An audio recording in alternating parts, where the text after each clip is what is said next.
Back on September 10, 2008, I wrote a piece called Obama on the Couch, How Bad is His Woman Problem? Many of you don't even remember this. It was during the campaign. I'm going to read you a few pieces from it. Michelle in Indiana, go ahead. Michelle in Indiana, go ahead. You're on the Savage Nation. Hey, excellent. I was just thinking you need to get him back on the couch. You covered it. It probably all has been said, but... It hasn't been said. People don't even know I wrote it. Obama on the Couch, How Bad is His Woman Problem, September 10, 2008. Very few people actually heard that show, Michelle.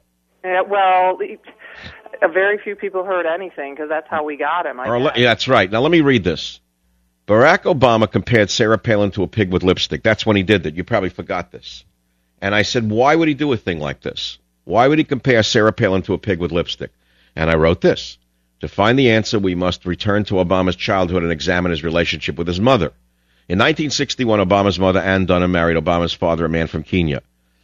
He abandoned the family, and within 3 years they were divorced. In 1967, his mother married another man, this time an Indonesian. A few years later, she was divorced again.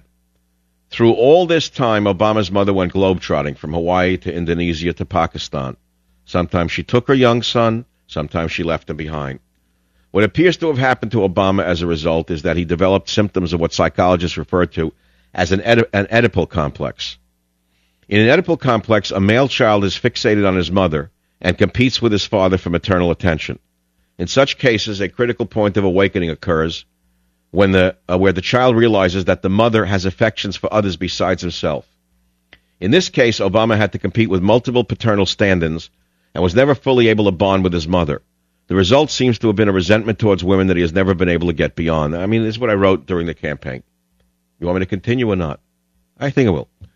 Furthermore, excessive separation within an Oedipal complex leads to a sense of helplessness that can in turn lead to patterns of idealized control and self-sufficiency, which shines through in his often arrogant smile. Remember when I wrote this, September 10, 2010. Obama's mother sent him to live away from her when he was 10, and again when he was 14. It seems clear that this excessive separation, in the absence of a father, has led to a pattern of idealized control that Obama has not only imposed on himself, but now wants to impose on the United States of America. Obama's mother was a free spirit who traipsed around the world following her own self-interests. And while there's nothing wrong with that in itself, you can't ignore the effects that such narcissism has had on her children, especially when one of those children wants to be president. It seems Obama has a woman problem. He both wants to win their approval and control them at the same time. Unfortunately for him, Sarah Palin is not the kind of woman who responds well to control. Millions of women like Sarah may be traditional in their love for men, but they are feminists in terms of self-reliance. Attacking such strong women to control them has never worked and will not work for Obama. I ask, do you think Obama has a woman problem? Does he have an Oedipal complex? If you agree he does, how bad on a scale of 1 to 10 do you think Obama's Oedipal complex is? September 10, 2008, never ever heard by anyone except maybe, 100,000. I don't know how many people listened at that moment.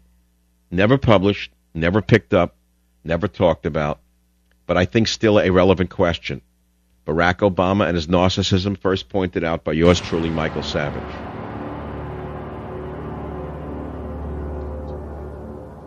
Savage.